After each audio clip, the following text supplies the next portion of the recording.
hii unayoona hapa, hii reverse. Sawa. Hii reverse. Hii Corolla. Sawa. Hii namba 1, hii namba 2, hii namba 3, hii Sprinter. Hizo gears zinaingiaje? Umeona hapa? Hapa ipo free. Sawa? Ipo free. Ikiwa hapa inakuwa reverse. Ikirudi hapa inakuwa free, ikirudi hapa inakuwa Corolla. Sawa? Ikija hapa.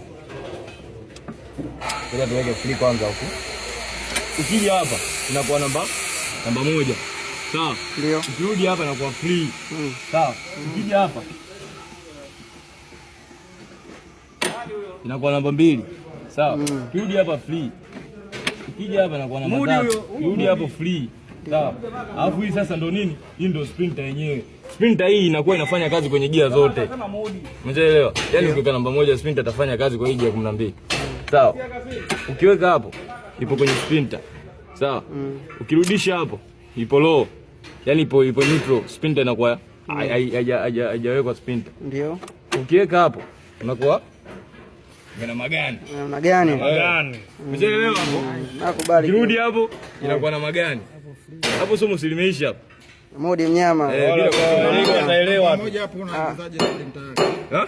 Namba 1 hapo, weka namba 1 ukitaka kutoka Sprinter unaifanyaje? Ukiweka namba 1? Kama Sprinter unafanyaje? Sina maana unaingiza namba 1. Sawa. Ukishaingiza namba 1 kama hivyo, Sprinter nayo inakuwa hapo, kwa Sprinter inakuwa hapo.